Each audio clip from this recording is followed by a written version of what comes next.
Okay, it is time for video number 2, and today we're going to be talking about significant digits. Now, the video before we were talking about precision, we were talking about accuracy, but when we talked about precision, we also talked about precision when using instruments to measure. And we never really talked about the rules for these measurements. In other words, how many numbers are the right number of numbers to use, and that's where the significant digits comes in. So I'm gonna start off with a little example to help you understand what I'm talking about. Now let's just pretend that I've got a. Let me see, I'm gonna have to draw this, aren't I? Okay, I got a rabbit. Okay, so I got a rabbit, and here's my rabbit. And I don't know what rabbits look like, really.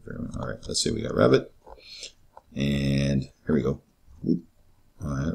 Pretty good rabbit. Little bunny tail. Okay, and I'm being told to measure the height of the rabbit. And I use a ruler. So here's my ruler. And using this ruler in the way that I showed you how to in the earlier video, I kind of look at them, and it only gives me, this ruler measures only in centimeters. And so I go, he looks to be about 25.5 centimeters high. Okay, that sounds fine. Now let me make this a little more strange. Now what if I've got, on top of the rabbit's ear, a button, but I don't use the ruler to measure the button. I'm going to use what we call calipers. Now calipers kind of look like, you might have seen them before. Calipers are very precise measuring instruments. They kind of look like something like this. You know, a little stick coming down like that. You put the button in the middle like that. There's my button. And then the measuring instruments are very, very detailed. I can get a very, very detailed measurement. And so I measure that button. And so the rabbit, let me see, this is the rabbit. It equals 25.5 centimeters. And the button I find to be 1.2457 centimeters high. So the question is here, can I say that the height of the rabbit plus the button that's on top of his ear is equal to 25.5 plus 1.2457?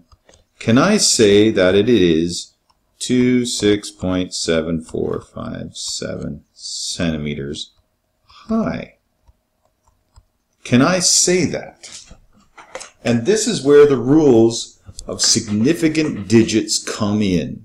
So we're going to go back to this question, and I'm going to ask you that at the end of the video. But first, let's talk about what significant digits are when I'm dealing with numbers I'm using in calculations in physics. Significant digits are all of the digits that you know for sure, plus one extra one that you're uncertain about. Now you might have remembered this from the last video, and that would have been the number that you guessed. Alright, that's what we're talking about. So let's look at what the rules for that are. So the rules we use are what we call the zero rules. Now before I do that, I'm going to very quickly show you an example of one number, and we'll talk about how many significant digits are there. Okay, so let's just pick a number. I don't care what it is. 52.306. So how many significant digits are there? In other words, I'm just going to count all my numbers. I got 1, 2, 3, 4, 5. 5. So there are 5 significant digits here. Now what if I had, instead of a 6, I had a 0. How do the zeros get involved? Do they count or do they not count?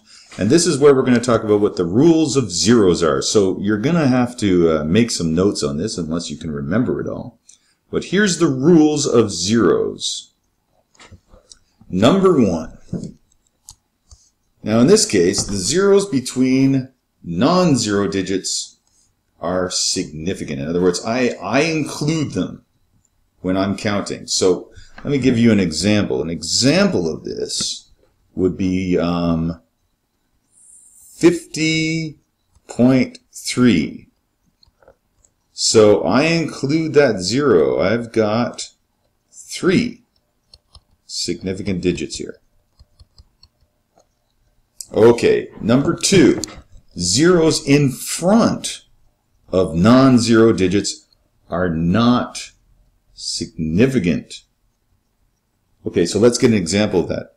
0.533. How many significant digits do I have now? Well, this 0 is in front of non-zero digits, and I don't count that. This also has 3 significant digits only. So it's only this one, and this one. That's all I count. Lastly, number 3, zeros that follow a non-zero digit. In other words, it's on the right side, and they're before or after a decimal point. Those are significant. So let's look at an example of that. Say I got 50.000. How many significant digits are there? Well, there's this one, this one, this one, this one, this one. 5 significant digits. So be careful with that. Be careful that you understand that this is on this one here is on the left.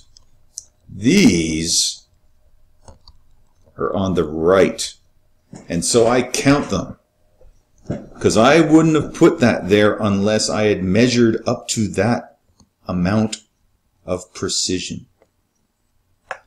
So is that all? Let's try some practice. Let's see if we know. So now I'm going to write down a bunch of numbers, and I want you to pause the video and then write down what you think the number of significant digits for each of them are. Okay. So pause the video, go through each of these 4 numbers, and then unpause the video and we'll go back to it. I will wait right here. Okay, so now you're back. I assume you're back. Let's look at each of them. So how many digits are here? Well, in this case, the first one, mostly what I'm looking for, like it's easy to pick out, I know that the 3 and the 2 and the 5, these are significant digits because they're actual numbers. So really when I'm looking to see how many significant digits there are, the problem ones, the problem numbers are the zeros. So the question is, do these zeros get included? And in this case, yes, they're between 2 numbers. It's not really too hard to understand. So here I have 5 significant digits. Now how about this one? Here, the 0 is on the left, so I don't count it. I have only 1 significant digit. Here, the zeros are on the right, so I have 4 significant digits. And then here, this is interesting, I got 1 on the left and 1 on the right. So I include this one, but I don't include that one, and I'm left with 3 significant digits. Now, you're probably thinking, well, that's all nice and happy, Mr. Gale. Now, why am I bothering with this? Well, the question is what happens when I start calculating with 2 different measurements? So what if I had, say, 0.8 and I multiplied by 2100?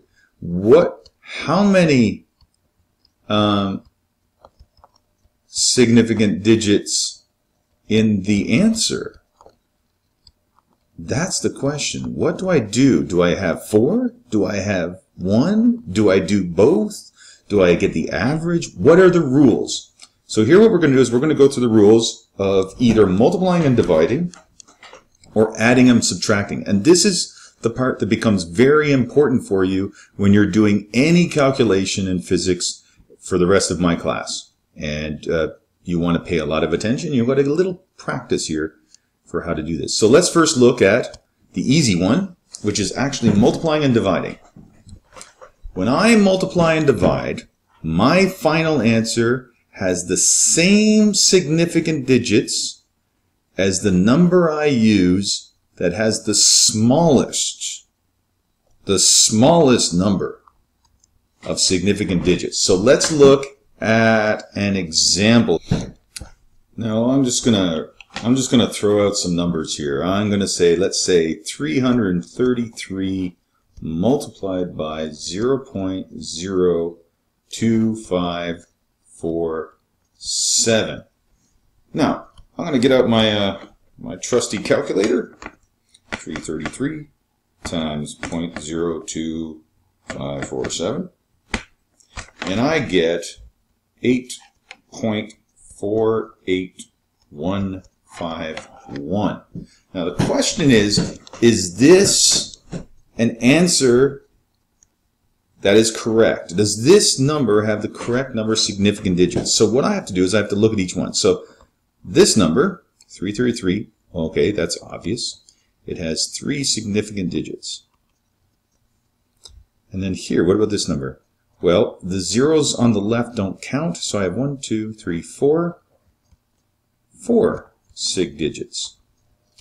So my final answer has to have the same significant digits as the one that is smallest, 3. So my final answer can only have 3 significant digits. So this is not good. I have to actually say 8.48, and that's it. Those are 1, 2, 3 significant digits. This is the correct final answer. I cannot add in the 151 in my final answer. Now that doesn't mean that when you're doing your calculations up to that point that you include extra decimals, extra numbers, or more precision, but your final answer should have that many significant digits. Okay, let's look at the next thing. What if we're adding and subtracting? Okay, so that's a little different. That's actually really different, because we sort of don't use significant digits when we're adding and subtracting. So let's look at this. The final answer should have the same significant digits to the right of the decimal as the number with the smallest number of digits to the right of the decimal. What do we mean by that? It means that I'm not really looking for the significant digits. I'm looking for the smallest amount of numbers to the right of the decimal. So let's look at an example again. Let's just try it out again. What do we got? What is 0.20 plus 0.5? Let's call that 50. 50.5872. Now the answer would be 50.2 plus 5, 7, 0 plus 8 is 8, 7, 2. That's my answer. But let's look at this. How many to the right, so there's to the right of the decimal, do I have? Well, in this case, I've got 2 numbers. I count the 0. This is significant. It's on the right, but I count it. 2, 1, 2. And here I have 1, 2, 3, 4. And my final answer, it says here, has to have the same number with the smallest number. So my smallest number is my 2. Which means I can only have 2 significant digits to the right of the decimal. So my answer is 50 now here's the thing. It's 8, but I should round up because this is a 7. It's 7, 9. If I was going to do this and I round up using that extra number that I take away. So don't forget to do that. So the true answer here is 2 digits to the right, and I have to make sure, I have to be careful, let's put this in, I have to be careful to round up or down. Okay, so what you want to do now is you want to answer this question yourself. If you went back to the original question and you looked at it and you said, okay, I measured the height of the rabbit at 25.5. I added 1.2457. What is actually my final answer?